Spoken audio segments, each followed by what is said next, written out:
দর্শক আপনারা দেখতে পাচ্ছেন এটা কিন্তু নবোদা হাউজিংয়ের যে এলাকাটি সেই এলাকাটিতে কিন্তু রয়েছি আমরা। এখানে কিন্তু 4 থেকে 500 পরিবারের বসবাস।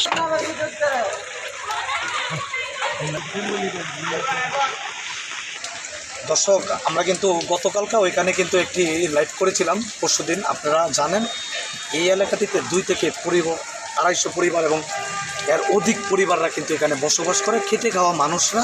আপনারা কিন্তু দেখতে পাচ্ছেন যে বর্তমানে এই পরিবারগুলি ভিতরে রয়েছে। তাদের কিন্তু যে বর্তমান যে আমরা দেখেছি এবং আমরা কিন্তু আপনাদেরকে দেখানোর চেষ্টা করছি যে তারা কিন্তু মানে যেমনটাই বলছেন যে তারা এখন পর্যন্ত কিন্তু এখানে কিন্তু কেউ আইসা তাদের পাশে দাঁড়ায় নাই, এমন কল্পনা এবং কি বাস্তবতা আমি নিজে দেখেছি। এবং এখানে এই এলাকাটিতে কিন্তু দীর্ঘদিন ধরে কিন্তু এই যে খেটে খাওয়া মানুষদের কিন্তু আপনার বসবাস। আমি যে এখানে রয়েছি দেখেন প্রত্যেকটা পরিবারের যে আপনার ভিতরে কিন্তু তারা কিন্তু রয়েছে, তারা কিন্তু বাসার থেকে বের হতে পারতেছে না। এবং 5টা থেকে এই ঘটনা এবং তারা না খেয়েছে 6 মাসের ছোট ছোট বাচ্চা, সে বাচ্চার দিকে তাকালে আপনি আমার সকলেরই খুব কষ্ট লাগবে। তেমন পরিস্থিতি এখন পর্যন্ত কেউ নেই তাদের পাশে। এই হলো আমাদের বাংলাদেশ।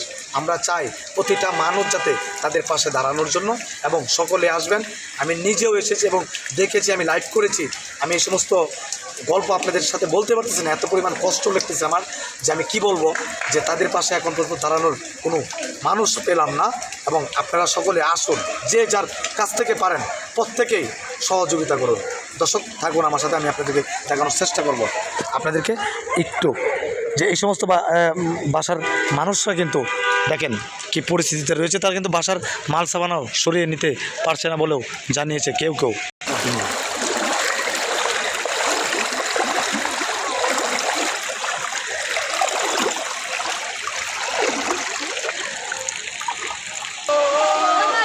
স্কুলের সামনে আমি বাস খাইছি, ঠিক আছে, দ্বিতীয় বাস মুখে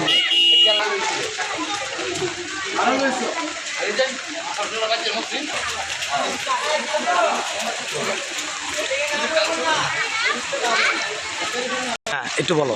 স্কুলে যাওয়া যাচ্ছে না, এত পরিমাণ পানি এখানে। আমার এই যে ডুবে গেছি পুরো, এত পরিমাণ পানি।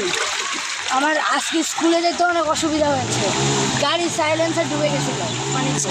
তোমাদের স্কুলেও পানি হয়েছে কিনা? স্কুলেও পানি ডুবছে নাকি? স্কুলে অতটা ঢুকে নাই, ওখানে জায়গাটা হচ্ছে উঁচু জায়গা, স্কুলে যেতে পারতেছি না আর কি, এত পরিমাণে পানি। ঠিক আছে। এই বৃষ্টি হলে জলাবদ্ধতা, এমনকি পানি, এমনকি রাস্তাঘাটে উঠে যায়। খাল ঠিক মতন যদি থাকতো, ক্লিয়ার থাকতো, তাহলে পানিগুলো জমতো না। যেমন আমাদের বেরিবাদে সুইচ গেট আছে, সুইচ গেটটাও ক্লিয়ার করাটা দরকার ছিল, যে ঢাকা শহর পানিগুলো দ্রুত নাইমা যাওয়া। এটা হলো সবচেয়ে জরুরি, যে সুইচ গেট দিছে কী কারণে? পানি নেওয়ার জন্য, পানিটা ঢাকার থেকে বের করা দেওয়ার জন্য। এটা যদি তাৎক্ষণিক কাজটা যদি না করো সরকার, তাহলে এটা মানুষের দুর্ভোগ, এমনই ভোগান্তি। এগুলোর থেকে আমরা আসলে কি পরিত্রাণ দেখতে চাই এই বর্তমানে সরকারের থেকে।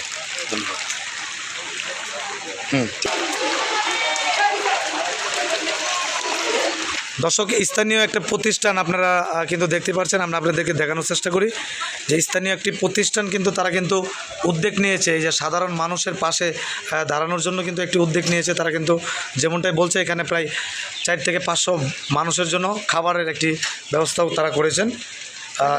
উপদেষ্টা একটু আপনাদের এই যে ওদের পাশে দাঁড়ানোর যে আপনি একটি আমরা দেখেছি এবং শুনেছি, আপনি এই বিষয়ে একটু বলবেন আসলে তাদের পাশে দাঁড়াইছেন মানব দৃষ্টি নজর থেকে প্রত্যেকটা মানুষ দাঁড়ানো উচিত কিনা?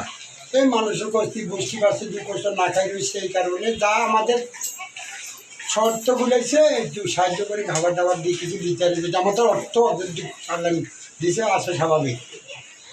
ধন্যবাদ। আপনার নামটা বলবেন একটু প্লিজ। আমার নাম সিরাজ। সিরাজ, ধন্যবাদ। দর্শক আমরা শুনছিলেন যে আমরা কিন্তু আপনাকে দেখানোর চেষ্টা করছি যে এই প্রতিষ্ঠানটি কিন্তু তারা কিন্তু এই যে অসহায় মানুষের পাশে দাঁড়িয়েছে। দর্শক প্রত্যেকের জায়গা থেকে দাঁড়ানোটা উচিত বলে সবাই মনে করেন। ধন্যবাদ, আমাদের সাথে থাকবেন।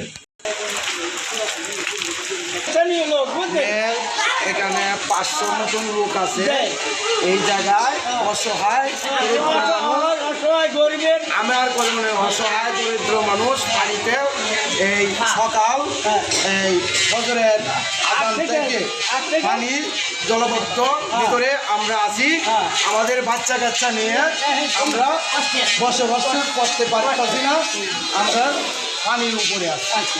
ঠিক আছে, এখানে খালি একটা বিল্ডিং পাইছি ওইখানে আমরা আশ্রয় নিয়েছি। পরিত্যক্ত একটা বিল্ডিংয়ের মধ্যে এখন রয়েছে তারা। আপনি একটু বলবেন আসলে এই সমস্ত মানুষের আমার থেকে আপনার একটা ভালোই বলেন।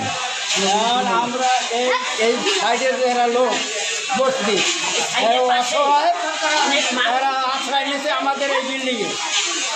অন্তত 500 মানুষ এখানে বুঝছেন।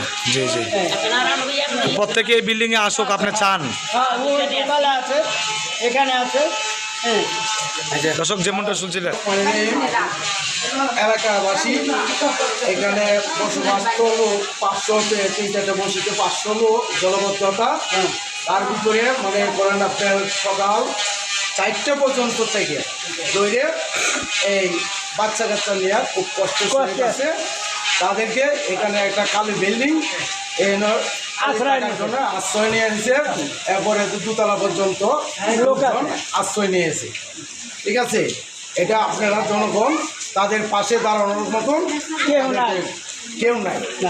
এখানে আমি সাধারণত এলাকার ইউনিয়নের সেক্রেটারি, আমি এখানে আসছি আইসা পানির মাঝে পুরা লাইনের ডেকে ডেকে আইসা এনে বাড়ির জলাই নিয়ে এখানে আসছে।